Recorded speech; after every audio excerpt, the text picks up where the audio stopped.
Testing, testing. Is this thing on? I think I actually like holding the microphone. Neighbors, nieces, nephews, this is your favorite Uncle Spooty, the neighborhood supporter. And I'm back again for those who are returnees. What up, though? For those that, this is your first video. What up, though? You know what I mean? Same. You know what I mean? Like, share, subscribe. You'll love it here. Trust me. You know what I mean? And I'm back with another conversation today. Before I get into that conversation, uh, hopefully your day is amazing. My day was great. About to get hopeful of getting this raise popping. You know what I mean?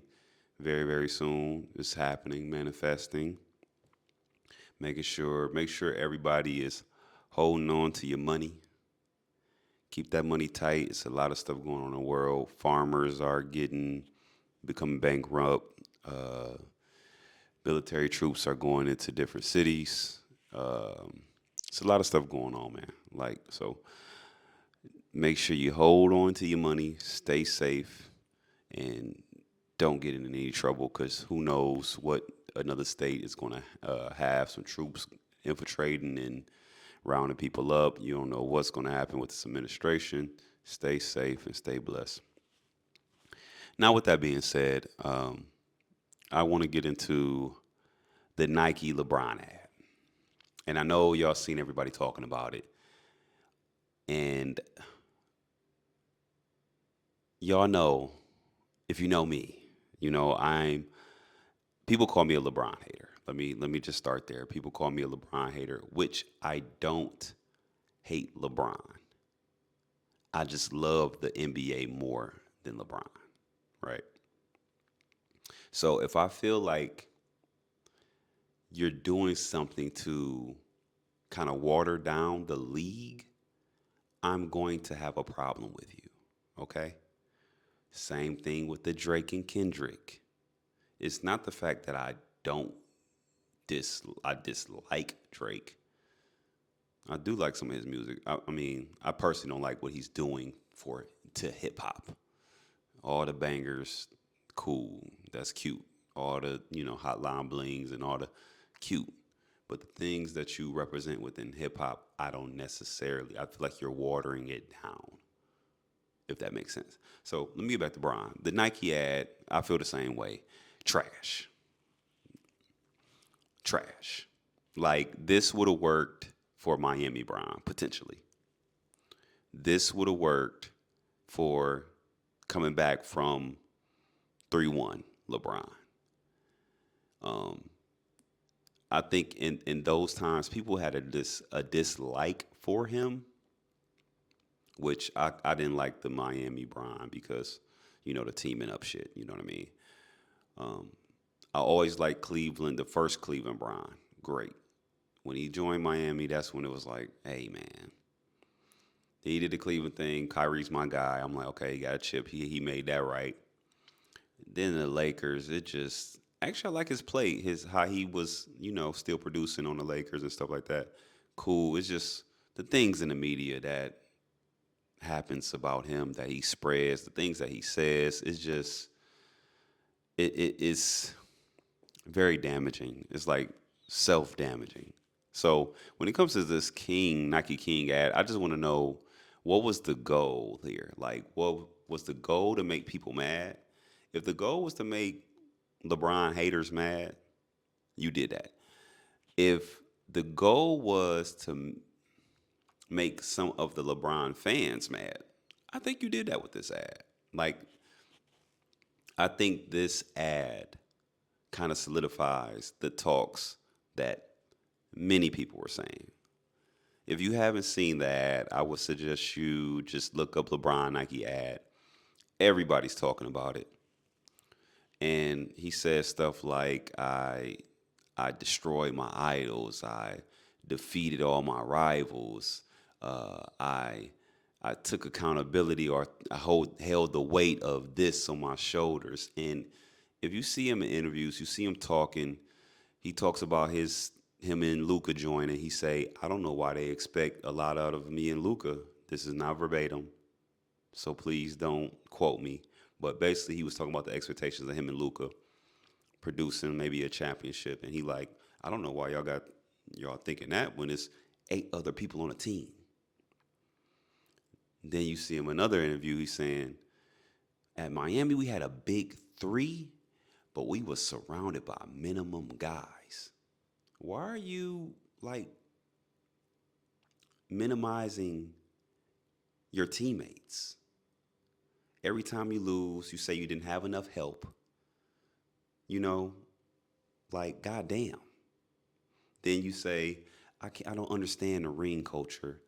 And then other interview, you say, when we won the 3-1 ring, that made me to go. Or you say, when we go to Miami, we gonna win 5, 6, 7, 8. So you had high expectations for the big three, but then now you surrounded by minimum guys. But Dirk got you the fuck up out of there. And let me say, Jason Terry got you the fuck up out of there. And JJ Barrera pressed you. Like, I can go on and on about the examples of LeBron kind of just contradicting this whole king, idols, rivals, weight of the. It's just bullshit. So I came up with a solution since Nike, Cliff Paul, LeBron, the marketing team, they didn't know what they were doing with LeBron for this ad. So I'm gonna tell y'all the better ad for LeBron right now. And hopefully I can make this video happen because I've been trying to record this video like 3 or 4 times and then my storage gets full. So pray for me. So instead of the bullshit that LeBron and Nike did, Clutch Sports, I don't know who. Instead of, that voiceover, maybe he's at home. LeBron is at home, with kicked up, feet kicked up. He got 1 year with the Lakers left. So people are questioning if he retires. Is he retiring? What is he doing? So he kicked up.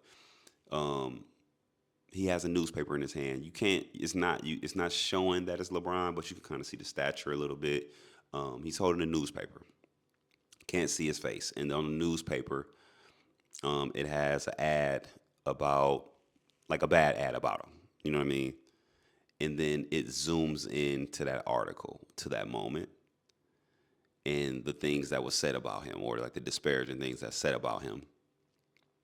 And then maybe you hear like a whisper, "Still King." You know what I mean? And then it starts to show highlights. Then it says it again, "Still King." Like it's like a little whisper or something like that. I don't know, something like that. Or they don't even have to say the "Still King" just yet. But they're giving all the good highlights and stuff like that. And then all of a sudden, Savannah or his daughter, excuse me, I don't know his daughter's name, calls his name. And that's when he kind of like moves the newspaper to look and see and like kind of acknowledge the person that's speaking to him or addressing him. And then like, have some type of little silent interaction. Then he gets up from the news, like gets up, put the newspaper down, and then starts to walk away. And then you see like either a king chair he's getting up from, or maybe not, just maybe like a regular chair. And as he's walking, that's when you hear the "Still King," and then it kind of like fades to black or something like that. And if I told this idea to my wife, and she said newspaper might be too old. So if we can't do a newspaper, I say he's either like scrolling on the phone, maybe looking at Bleacher Report, or the social media type shit, and it's like from the backside zooming in like that, or like a computer screen, some type of laptop or something like that. So that is the alternate for the newspaper. But that is the ad I think would have perfectly worked because it hints to his life outside of the court, which people love that. People feel like he's a great family man. They can even include how Bronny is in the league in that ad because this whole ad is kind of glimpse into his life outside of the court, maybe after retirement, him seeing the things that people say about him and not giving a fuck. I don't give a fuck. I'm still king. And that would have hit home for everybody. I sent the ad to one of my close friends, like a brother, and he's like, "You just a LeBron hater," and I'm just like, "Bro, I just don't really feel like that's a good brand move." Like, to be honest, that's what people don't understand. They confuse hate with you kind of see something that would have worked way better for this person. And people that don't have like a marketing like mindset, like naturally, like some people might, they automatically kind of brush stuff off as hate when no, it's just a way this could have played out better for you, or we could have played this a certain type of way to potentially shape the narrative you want. This is like a egotistical way to shape the narrative. The other way is a more authentic, natural way to shape the narrative. It's kind of already what you're doing. You've been a family man holding it down for forever. You about to retire. So these things are all factual. They do say things about you all the time in these blogs and stuff like that. Some of it is granted. I'm not going to lie to you. I have my own opinions about LeBron. I still think he's great. GOAT, no. One of the greatest, yes. Um, for sure, one-on-one talent. But I do think he's ushered in some trends that I don't like in the NBA. So, and then the ring thing. It's just so much shit. But that is my new Nike ad. Y'all tell me what y'all think. Let me know what y'all think in the comments, man. I think this would have went way crazier. A person like me wouldn't have been able to say shit. You know what I mean? And I'm not, like I said, I don't feel like I'm a LeBron hater, but I dislike what he represents for the NBA, if that makes sense to you. Let me know what y'all feel about my Nike ad. Tag Nike if y'all want to. Tell them to put me on a team. I do need some more coins. Y'all see what's going on in the world because it's getting tight out here. It's getting rough. It's getting very crazy. So, like always, like, share, and subscribe. Stay safe. Stay loving. Stay peaceful. Peace.